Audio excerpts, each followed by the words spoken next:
Hello ನಮಸ್ಕಾರ ಸ್ನೇಹಿತರೆ. ಕೊನೆಗೂ ಕೂಡ ಅಲ್ಲಿ ಕಾವೇರಿಯನ್ನ ಬಿಡಿಸೋದಕ್ಕೆ ಮಾವ ಸೊಸೆ ಇಬ್ರು ಕೂಡ ಖಡಕ್ ಎಂಟ್ರಿ ಕೊಡ್ತಿದ್ದಾರೆ. ಫೈನಲಿ ರಾಣಿಗೆ ಭಾರ್ಗವಿ ಜೆ.ಪಿ. ಪಾಟೀಲ್ರ ಎಂಟ್ರಿ ಆಗ್ತದೆ. ಹಾಗಿದ್ರೆ ಹೇಗಾಯ್ತು, ಏನಾಗ್ತದೆ, ಇದು ಎಲ್ಲವನ್ನ ಕೂಡ ತಿಳ್ಕೋಬೇಕು ಅಂದ್ರೆ ಈಗಲೇ ನಮ್ಮ ಈ ಚಾನಲ್ನ ಸಬ್ಸ್ಕ್ರೈಬ್ ಮಾಡಿ, ಹಾಗೆ ಒಂದು ವಿಡಿಯೋವನ್ನ ಪೂರ್ತಿಯಾಗಿ ನೋಡೋದನ್ನ ಯಾವುದೇ ಕಾರಣಕ್ಕೂ ಕೂಡ ಮರಿಬೇಡಿ. ಇಲ್ಲಿ ಬಾಲ ತನ್ನ ಹೆಂಡತಿಯನ್ನ ಹೇಗಾದ್ರೂ ಮಾಡಿ ಬಿಡಿಸ್ಕೊಂಡು ಬರಲೇಬೇಕು ಅಂತ ಹೇಳಿ ಶ್ರುತಾಯ ಟ್ರೈ ಮಾಡ್ತಿದ್ದಾರೆ. ಬಟ್ ಚಿಪ್ಪನ್ನ ಹೇಗೆ ಹುಡ್ಕೋದು ಅನ್ನೋದು ಗೊತ್ತಾಗ್ತಾ ಇಲ್ಲ. ಹಾಗಂದ್ ಮಾತ್ರಕ್ಕೆ ಸುಮ್ಮನೆ ಅಂತೂ ಕೂರೋದಿಲ್ಲ ಅಂತ ಕೂಡ ಬಾಲ ಹೇಳ್ತಾರೆ. ಬಟ್ ಇಲ್ಲಿ ಸಾರಿಕಾ ಕೂಡ ಬಾಲ ಜೊತೆ ಇರುವುದರಿಂದ ಇಲ್ಲಿ ಬಾಲಗೆ ಸಾರಿಕಾ ಅಷ್ಟು ಕಂಫರ್ಟ್ ಅನಿಸ್ತಿಲ್ಲ. ಬಿಕಾಸ್ ಇದು ವರದ ವಿರುದ್ಧನೇ ಆಗಿರೋದ್ರಿಂದ ಖಂಡಿತ ಅವನ ತಂಗಿಯನ್ನ ಇಟ್ಕೊಂಡು ಕೆಲಸ ಮಾಡೋದು ಕಷ್ಟ ಆಗತ್ತೆ ಅಂತ ಅನ್ಕೊಂಡು ಬಾಲ ಯೋಚನೆ ಮಾಡ್ತಾರೆ. ಅದೇ ಕಾರಣಕ್ಕೆ ಸಾರಿಕಾ ಈ ಒಂದು ವಿಷಯದಿಂದ ನೀನು ದೂರ ಇರುವುದು ಒಳ್ಳೆಯದು ಅಂದಾಗ ಯಾಕೆ ಬಾಲ ಅಂತ ಸಾರಿಕಾ ಕೇಳ್ತಾರೆ. ಈ ಒಂದು ವಿಷಯವಾಗಿ ನಾನು ವಿರುದ್ಧ ಹೋಗ್ತಿರೋದೆ ನಿಮ್ಮ ಅಣ್ಣನ ವಿರುದ್ಧವಾಗಿ, ಹಾಗಾಗಿ ನೀನು ಅವನ ತಂಗಿ ಆಗಿರೋದ್ರಿಂದ ನಿಮ್ಮ ಅಣ್ಣನ ವಿರುದ್ಧ ಮಾಡ್ತಿರೋ ಕೆಲಸದಲ್ಲಿ ನೀನು ಇನ್ವಾಲ್ವ್ ಆಗೋದು ತಪ್ಪಾಗತ್ತೆ. ನಿನ್ನ ಇನ್ವಾಲ್ವ್ಮೆಂಟ್ ಇದೆ ಅಂತ ಏನಾದರೂ ವರದಂಗೆ ಗೊತ್ತಾದರೆ ಖಂಡಿತ ಎಡವಟ್ಟು ಆಗಿಬಿಡತ್ತೆ, ನಿನಗೇನಾದರೂ ತೊಂದರೆ ಆಗ್ಬೋದು, ಬೇಡ ನನ್ನಿಂದ ನಿನಗೆ ಯಾಕೆ ರಿಸ್ಕು ಅಂದಾಗ ನಿನಗೋಸ್ಕರ ನಾನು ಏನು ಬೇಕಿದ್ರು ಮಾಡ್ತೀನಿ ಬಾಲ ಅಂದಾಗ ಏನು ಮಾತಾಡ್ತಿದ್ಯಾ ಸಾರಿಕಾ ಅಂತ ಬಾಲ ಕೇಳ್ತಾರೆ. ಅದು ನೀನು ನನ್ನ ಬಗ್ಗೆ ಇಷ್ಟು ಯೋಚನೆ ಮಾಡಿದೆ ಅಲ್ವಾ, ಅದಕ್ಕಿಂತ ನನಗೇನು ಬೇಕಾಗಿಲ್ಲ, ನಿನಗೋಸ್ಕರ ಅಂದರೆ ನಿನ್ನ ಮತ್ತು ಕಾವೇರಿಗೋಸ್ಕರ ನನ್ನ ಅಣ್ಣ ಎದುರುಗಡೆ ಬಂದರೂ ಪರವಾಗಿಲ್ಲ, ಬಟ್ ಅನ್ಯಾಯಕ್ಕೆ ಒಳಗಾಗಿರೋ ಕಾವೇರಿಗೆ ಒಳ್ಳೇದಾಗಬೇಕು ಅಷ್ಟೇ. ಖಂಡಿತ ನಾಳೆ ಒಳ್ಳೆ ಲಾಯರ್ನ ಭೇಟಿ ಮಾಡೋಣ, ಖಂಡಿತ ಇದಕ್ಕೆ ಒಳ್ಳೆ ಲಾಯರ್ನೇ ಹುಡುಕ್ಬೇಕಾಗತ್ತೆ ನಾವು ಅಂತ ಹೇಳಿ ಬಾಲಾಗೆ ಸಾರಿಕಾ ತಿಳಿಸ್ತಾರೆ. ಬಟ್ ಬಾಲ ಅದನ್ನೇ ನಂಬ್ಕೋತಾರೆ. ಬಟ್ ಸಾರಿಕಾ ಉದ್ದೇಶ ಇರುವುದೇ ಕಾವೇರಿ ಜೈಲಲ್ಲಿ ಪರ್ಮನೆಂಟ್ ಆಗಿರುವಾಗ ಮಾಡೋದು, ಅಣ್ಣ ವರದಾಗೆ ಹೆಲ್ಪ್ ಮಾಡೋದು. ಬಟ್ ಇಲ್ಲಿ ಬಾಲ ಮುಂದೆ ಬೇರೆದೇ ನಾಟಕವನ್ನು ಆಡ್ತಿದ್ದಾರೆ. ಇತ್ತ ಕಡೆ ರಾಣಿ ತನಗೆ ಅಮ್ಮ ಬೇಕು ಅಂತ ಕನ್ವರ್ಸ್ತಾ ಇರಬೇಕಾದ್ರೆ ಇಲ್ಲಿ ಲೋಹಿತ ಬಂದು ಅಮ್ಮ ಬೇಕು ಅಂತ ಹೇಳ್ತೀಯಲ್ಲ, ಅಮ್ಮನ ಹತ್ರಕ್ಕೆ ಹೋಗ್ಬಿಡು, ಮೊದಲು ಅಲ್ಲೇ ತಾನೇ ಇದ್ದಿದ್ದು, ಇಲ್ಲ ಅಂದರೆ ನಿಮ್ಮ ಅಪ್ಪನ ಹತ್ರಕ್ಕೆ ಹೋಗು, ನಮ್ಮ ಮನೇಲಿ ಇರಬೇಡ ನೀನು, ನಂಗೆ ಇಷ್ಟ ಆಗಲ್ಲ ಅಂತ ಹೇಳಿದಾಗ ಅಪ್ಪನ ಮನೆಗೆ ಹೋಗೋದಿಲ್ಲ ನಾನು ಅಂತ ಹೇಳ್ತಾರೆ. ಹಾಗಿದ್ರೆ ನೀನು ಮೊದಲೇ ಎಲ್ಲೋದು ಅಲ್ಲಿಗೆ ಹೋಗ್ಬಿಡು ಅಂದಾಗ ಬಿಡಲ್ಲ ನನ್ನ ಅಲ್ಲಿ ಹೋಗೋದಕ್ಕೆ ಅಂತ ಇಲ್ಲಿ ರಾಣಿ ಹೇಳಿದಾಗ ಬಿಡಲ್ಲ ಅಂದರೆ ತಪ್ಪು ಮಾಡಿದವ್ರನ್ನೆಲ್ಲ ಅಲ್ಲೇ ತಾನೇ ತೊಗೊಂಡೋಗಿ ಹಾಕೋದು, ಆಗ ನೀನು ಹಾಕ್ತಾರೆ, ನೀನು ಅಮ್ಮನ ಜೊತೆ ಇರ್ಬೋದಲ್ವ ಅಂತ ಹೇಳಿ ಹೇಳ್ಕೊಟ್ಟಾಗ ಅದೇ ವಿಷಯವಾಗಿ ರಾಣಿ ಯೋಚನೆ ಮಾಡಿದ ಅವರ ಮಾಮನ ಹತ್ರ ಬರ್ತಾಳೆ. ಮಾಮ ನಾನು ಅಮ್ಮನ ಹತ್ರ ಹೋಗಬೇಕು ಅಂದಾಗ ಖಂಡಿತ ಮಗಳೇ ಏನು ಯೋಚನೆ ಮಾಡಬೇಡ, ಅಮ್ಮನ ಕರ್ಕೊಂಡು ಬಂದೇ ಬರೋಣ, ಅಮ್ಮನ ಹತ್ರ ಹೋಗೋಕ್ಕಾಗತ್ತೆ ಕಂದ, ಅಲ್ಲಿ ನಮ್ಮನ್ನು ಸೇರಿಸೋದಿಲ್ವಮ್ಮ ಅಂತ ಹೇಳ್ತಾರೆ. ಇಲ್ಲ ನಿಜಕ್ಕೂ ಅಲ್ಲಿ ಹೋಗ್ಬೋದಲ್ವಾ, ಅವ್ರು ತಪ್ಪು ಮಾಡಿದ್ದಾರೆ ಅಂತ ಅಂದ್ಕೊಂಡು ಅವ್ರನ್ನ ಹಾಕಿದ್ದಾರೆ, ನಾನು ತಪ್ಪು ಮಾಡಿದ್ರೆ ನನ್ನ ಒಳಗಡೆ ಬಿಡ್ತಾರಲ್ವ, ಆಗ ನಾನು ಅಮ್ಮನ ಜೊತೆ ಇರಬಹುದಲ್ವಾ. ಲೋಹಿತ ಹೇಳಿದ್ಲು ನಾವು ತಪ್ಪು ಮಾಡಿದ್ರೆ ನಮ್ಮನ್ನು ಜೈಲಿಗೆ ಹಾಕ್ತಾರಂತೆ, ಅಂದಮೇಲೆ ನಾನು ಅಲ್ಲಿ ಹೋಗಿರ್ತೀನಿ, ಅಮ್ಮ ಒಂಟಿ ಆಗಿರ್ತಾಳೆ, ನಾನು ಅವಳ ಜೊತೆಗೆ ಇರಬಹುದಲ್ವಾ ಅಂತ ರಾಣಿ ಹೇಳಿದಾಗ ಲೋಹಿತನ ಕರೆದು ಬೈಲಿಕ್ಕೆ ಅಂತಾರ ಇಲ್ಲಿ ಸತ್ಯ ಮುಂದಾಗ್ತಾರೆ. ಬಟ್ ರಾಣಿ ಅದನ್ನು ತಡಿತಾಳೆ, ದಯವಿಟ್ಟು ಮಾವ ಬೈಬೇಡಿ ನೀವು, ಅವಳು ನಾನು ಅಳ್ತಾ ಇದ್ದಲ್ವಾ ಅಮ್ಮ ಬೇಕು ಅಂತ, ಅದೇ ಕಾರಣಕ್ಕೆ ಅವಳ ರೀತಿ ಮಾತಾಡಿದ್ದು ಅಷ್ಟೇ ಅಂತ.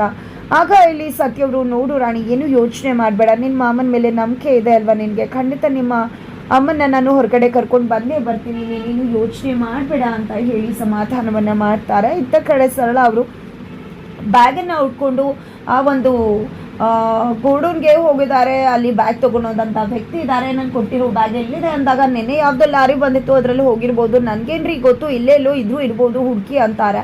ಅಲ್ಲೇ ಹುಡುಕ್ತಾರೆ, ಸಿಗುವುದಿಲ್ಲ, ನಿನ್ನೆ ತಾನೇ ಕೊಟ್ಟೆ, ಅದು ಹೇಗಪ್ಪ ಹೊರಟೋಗತ್ತೆ, ನೋಡು ಯೋಚನೆ ಮಾಡು ಎಲ್ಲಿಟ್ಟಿದ್ಯಾ ಅಂತ ಸರಳ ಕೇಳಿದಾಗ ನೆನಪು ಮಾಡ್ಕೋತಾರೆ. ಆ ಟಿ ಅಂಗಡಿ ಹತ್ರ ಯಾರೋ ಬಂದು ಆ ಬ್ಯಾಗ್ ತೊಗೊಂಡು ಹೋದ್ರು ಅಂದಾಗ ಯಾರು ತೊಗೊಂಡೋಗಿದ್ದು, ಆ ಬ್ಯಾಗಿಗೂ ಗತ್ಕಿಟ್ಟು ನಿಂತಿದ್ರ ಅವರು, ಯಾರು ಅಂತ ಗೊತ್ತಿದ್ಯಾ ನಿನಗೆ, ಸ್ವಲ್ಪ ಹೇಳ್ತೀಯಾ ಅಂದಾಗ ಅಯ್ಯೋ ಅಲ್ಲಿ ಎಷ್ಟು ಜನ ಬರ್ತಾರೆ ನನಗೆ ಗೊತ್ತಾಗಬೇಕು, ಇಲ್ಲ ನನಗೆ ಗೊತ್ತಿಲ್ಲ ಅಂತಾರೆ. ಏನಪ್ಪ ಮಾಡೋದು, ಆದರೆ 50,000 ಮಿಸ್ ಮಾಡ್ಕೋಬಾರ್ದಲ್ಲ ಅಂತ ಸರಳ ಯೋಚನೆ ಮಾಡ್ತಾರೆ. ಬಿಕಾಸ್ 50,000 ರೂಪಾಯಿ ಕೊಡ್ತೀನಿ, ಬ್ಯಾಗ್ ಬೇಕು ಅಂತ ಬರೋದಾ ಕೇಳಿರ್ತಾರೆ.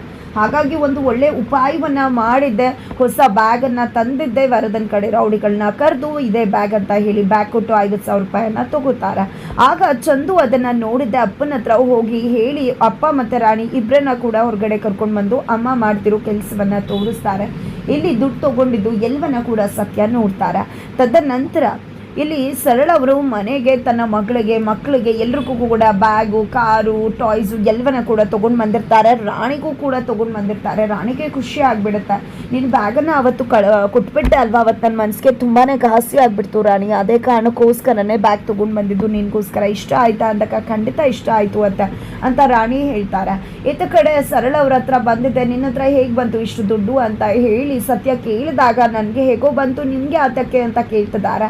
ನನಗೆ ಗೊತ್ತಿದೆ ನೀನು ಯಾರ ಹತ್ರ ದುಡ್ಡು ತಗೋತಿದ್ದೆ ಅಂತ, ಯಾರು ನಿನಗೆ ದುಡ್ಡು ಕೊಟ್ಟು ಹೋದ್ರಲ್ವಾ ಅಂತ ಸತ್ಯ ಹೇಳಿದ ತಕ್ಷಣ ಶಾಕ್ ಆಗಿಬಿಡ್ತಾರೆ ಸರಳ. ಆತ ಕಡೆ ರೌಡಿಗಳು ಆ ಬ್ಯಾಗನ್ನು ತಗೊಂಡು ಹೋಗಿದ್ದೆ ವರದಾಗೆ ಒಪ್ಪಿಸ್ತಾರೆ. ಇದೇ ಬ್ಯಾಗ ಅಂದಾಗ ಹೌದು ಅಣ್ಣ ಇದೇ ಬ್ಯಾಗು CCTV ಇದ್ದದ್ದು ಅಂತ ಅವರು ಹುಡುಗರು ಹೇಳ್ತಿದ್ದಾರೆ. ಈ ಕಡೆ ವರದ ಚೆಕ್ ಮಾಡ್ತಾರೆ, ಎಲ್ಲ ಹೊಸ ಬುಕ್ಕು, ಹೊಸ ಪೆನ್ಸಿಲು, ಹೊಸ ಪೆನ್ನು ಎಲ್ಲ ಹೊಸದಾಗಿರುತ್ತೆ. ಅದನ್ನು ನೋಡಿದೆ, ಇದಲ್ಲ ಬ್ಯಾಗು, ಇದರಲ್ಲೆಲ್ಲ ಹೊಸ ಬುಕ್ಕು ಪೆನ್ಸಿಲ್ ಇದೆ, ಇದಾಗಿರೋದಕ್ಕೆ ಹೇಗೆ ಸಾಧ್ಯ ಅಂದಾಗ ಇಲ್ಲ ಅಣ್ಣ ಇದೇ ಬ್ಯಾಗು ಅಲ್ಲಿದ್ದದ್ದು ಅಂದಾಗ ಎಲ್ಲವನ್ನ ಕೂಡ ಕಿತ್ತು ಬಿಸಾಡ್ತಾರೆ. ಎಲ್ಲೂ ಕೂಡ ಮೆಮೊರಿ ಚಿಪ್ ಕಾಣಿಸೋದಿಲ್ಲ. ಎಲ್ಲಿ ಮೆಮೊರಿ ಚಿಪ್ಪು, ನಿಮಗೆ ಸರಿಯಾಗಿ ಧೋಕಾ ಮಾಡಿದಾಳೆ ಆ ಹೆಂಗಸು, ಅವಳನ್ನಂತೂ ಯಾವುದೇ ಕಾರಣಕ್ಕೂ ಸುಮ್ಮನೆ ಬಿಡುವುದಿಲ್ಲ ನಾನು ಅಂತ ಹೇಳಿ ವರದ ಸರಳಾಗೆ ಕಾಲ್ ಮಾಡ್ತಿದ್ದಾರೆ. ಸತ್ಯ ಅವರು ಕಣ್ಮುಂದನೇ ಇದ್ದಾರೆ. ಸರಳ ರೆಡ್ ಹ್ಯಾಂಡ್ ಆಗಿ ಸಿಕ್ಕಿ ಬೀಳ್ತಿದ್ದಾರೆ. ಇತ್ತ ಕಡೆ ಕಾವೇರಿ ಬಳಿಗೆ ಜೈಲರ್ ಬಂದಿದ್ದೆ, ತಗೋ ಕಾವೇರಿ ಅಪ್ಲಿಕೇಶನ್ನ ಫಿಲ್ ಮಾಡಿ ಪುಸ್ತಕದಲ್ಲಿರುವುದನ್ನು ಓದ್ಕೊ, ನೀನು D.Ed ಮಾಡ್ಕೊ ಅಂತ ಹೇಳಿದಾಗ ನನಗೆ ನನ್ನ ಮಗಳು ಬಿಟ್ಟು ಬೇರೆ ಏನೂ ಬೇಕಾಗಿಲ್ಲ, ನನಗೆ ನನ್ನ ಮಗಳು ಬೇಕು ಅಂದಾಗ ನಿನ್ನ ಮಗಳ ಜೊತೆ ಇರಬೇಕು ಅನ್ನೋ ಆಸೆ ಅಲ್ವಾ, ಹೊರಗಡೆ ಹೋಗಿ ನಿನ್ನ ಮಗಳ ಜೊತೆ ಇರಬೇಕಾದ್ರೆ ನೀನು ಕೆಲಸ ಮಾಡಬೇಕಾಗತ್ತಲ್ವ, ಅದೇ ಕಾರಣಕ್ಕೆ ಹೇಳ್ತಿದ್ದೇನೆ. ಬಾಲ ಮತ್ತು ಸತ್ಯ ಖಂಡಿತ ನಿನ್ನನ್ನು ಬಿಡಿಸ್ಕೊಂಡು ಕರ್ಕೊಂಡು ಹೋಗ್ತಾರೆ ಅಂದಾಗ ಬಾಲನ್ ವಿಷಯ ಎತ್ತಬೇಡಿ ಮೇಡಮ್ ಅಂತ ಹೇಳ್ತಾರೆ ಕಾವೇರಿ. ಸರಿ ಆಯಿತು, ನಿಮ್ಮ ಅಣ್ಣ ನಿನ್ನ ಬಿಡಿಸ್ಕೊಂಡು ಕರ್ಕೊಂಡು ಹೋಗ್ತಾರೆ ಅಂದಾಗ ನಿಮಗೆ ಭರವಸೆ ಇದೆಯಾ ನಾನು ಹೋಗ್ತೀನಿ ಅಂತ ಅಂದಾಗ ಹೌದು ನಾನು ಪಾಸಿಟಿವ್ ಆಗೇ ಇದ್ದೀನಿ, ಖಂಡಿತ ಆಗ್ತಿರೋದ ಬೆಳವಣಿಗೆ ನೋಡ್ತಾ ಇದ್ದರೆ ಖಂಡಿತ ನೀನು ಆಚೆ ಹೋಗ್ತೀಯ ಅನ್ನೋ ವಿಶ್ವಾಸ ನನಗಿದೆ ಅಂತ ಹೇಳಿ ಇನ್ಸ್ಪೆಕ್ಟರ್ ಜೈಲರೇ ಹೇಳ್ತಾರೆ. ಆದರೆ ಇಲ್ಲಿ ಇಲ್ಲ, ನನಗಂತೂ ಯಾವುದನ್ನು ಕೂಡ ನಂಬಲಿಕ್ಕೆ ಆಗ್ತಿಲ್ಲ, ನನ್ನ ಮಗಳೇ ಇಲ್ಲ ಆದಮೇಲೆ ನನಗೆ ಏನು ಬೇಕು ಅಂತ ಕೇಳಿದಾಗ ಮೊದಲು ನೀನು ಈ ರೀತಿ ಇರಲಿಲ್ಲ, ಪೆರೋಲಿಂದ ಹೋಗಬೇಕಾದ್ರೆ ನಿನ್ನ ಉದ್ದೇಶ ಒಂದೇ ಆಗಿತ್ತು, ನಿನ್ನ ಮಗಳು ಚೆನ್ನಾಗಿ ಓದಬೇಕು ಅನ್ನೋದು. ಆದರೆ ಇವಾಗ ನಿನ್ಗೆ ಅನಿಸ್ತಿರೋದು ನಿನ್ನ ಮಗಳ ಜೊತೆ ಬದುಕಬೇಕು ಅಂತ. ಆ ರೀತಿ ಬದುಕಬೇಕು ಅಂದರೆ ನೀನು ಚೆನ್ನಾಗಿ ಓದಿ ಹೊರಗಡೆ ಕೆಲಸಕ್ಕೆ ಸೇರಬೇಕಲ್ವ.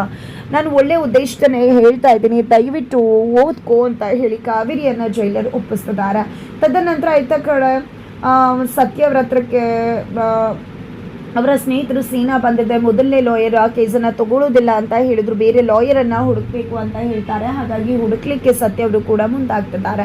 ಇತ್ತ ಕಡೆ ರಾಣಿ ತನ್ನ ಅಮ್ಮನಿಗೋಸ್ಕರ ಲಾಯರ್ನ ಹುಡುಕಬೇಕು ಅಂತ ಹೇಳಿದ್ದೆ, ಇಲ್ಲಿ ಕೋರ್ಟ್ಗೆ ಬಂದಿದ್ದಾಳೆ, ಅಲ್ಲಿ ಲಾಯರ್ ಸಿಗ್ತಾರೆ ಅಂತ. ಅದೇ ರೀತಿಯಾಗಿ ಇಲ್ಲಿ ಬಾಲ ಕೂಡ ಸಾರಿಕಾ ಜೊತೆ ತನ್ನ ಫ್ರೆಂಡ್ ಗೂಗ್ಲಿ ಜೊತೆ ಅದೇ ಕೋರ್ಟ್ಗೆ ಬಂದಿದ್ದಾರೆ. ನಿಜವಾಗ್ಲೂ ಒಂದು ಒಳ್ಳೆ ಲಾಯರ್ನೇ ಹುಡುಕಬೇಕು, ಖಂಡಿತ ಈ ಕೇಸ್ ತುಂಬಾ ಸೀರಿಯಸ್ ಇದೆ ಅಂತ ಹೇಳಿ ನೋಡ್ತಾ ಇರಬೇಕಿದ್ರೆ ಅಲ್ಲಿ JP ಮಾತಾಡೋದನ್ನ ನೋಡ್ತಾರೆ. ಖಂಡಿತ ಇವರೇ ಸರಿಯಾದ ಲಾಯರ್ ಅಂತ ಅನ್ಕೊಂಡಿದ್ದೆ JP ಬಳಿಗೆ ಹೋಗ್ತಾರೆ.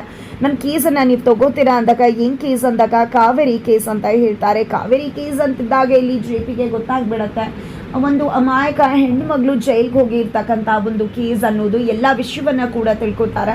ಎತ್ತ ಕಡೆ ರಾಣಿ ಲಾಯರ್ನ ಭೇಟಿ ಮಾಡೋದು ಬಂದು ವರದನ ಕಡೆ ರೌಡಿಗಳಿಗೆ ಸಿಗ್ಬೀಳ್ತಾರೆ.